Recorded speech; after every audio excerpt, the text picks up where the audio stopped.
Clippers, third generation. Of course, we have it. Eric, where's Eric? Yes, I'm Eric, present. Mark? Yeah. And Arthur. Arthur, present. Wow.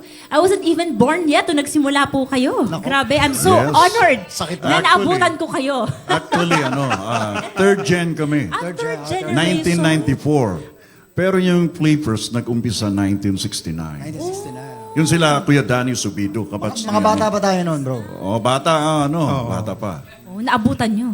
Yes. And bago ang lahat, meron kaming show sa Davao. Wow! Pwede namin. Please do. Oo, na yan. Yeah. Sa Promote. October 5, Saturday, ang Clippers magkakaroon ng concert sa Ilons Resto Bar. Mga kaibigan nakin, see you on this coming October 5, Saturday. The music start at 8:30 p.m. sa Ilons Resto Bar. And At syempre, katulad na banggit mo, bro, wala tayong masyadong show. Kaya meron kami sa Tagum. yes, October sa 6 yan, sa Club Sebastian. Alright, buhay musikero. O kay sarap ng buhay musikero, kay daming humahanga at palaging bumabiyahe. Minsan ang may nasa pwesto.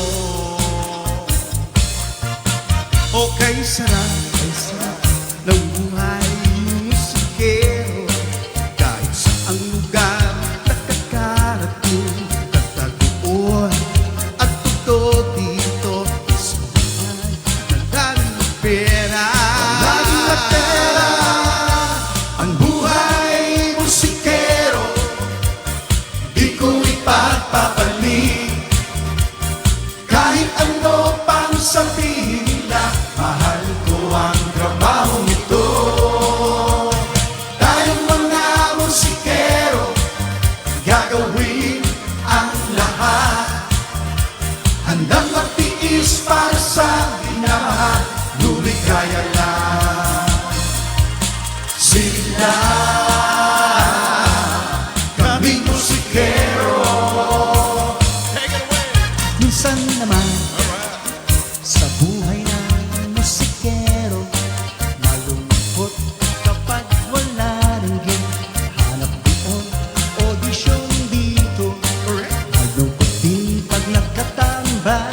Pag nakatambay, ang buhay musikero, di ko ipagpapalit. Kahit ano pang sabihin nila, mahal ko ang trabaho nito. Tayong mga musikero, gagawin ang lahat. Handang magtiis para sa minamahal, lumigaya lang. Sila Ang buhay musikero, di ko ipagpapalit.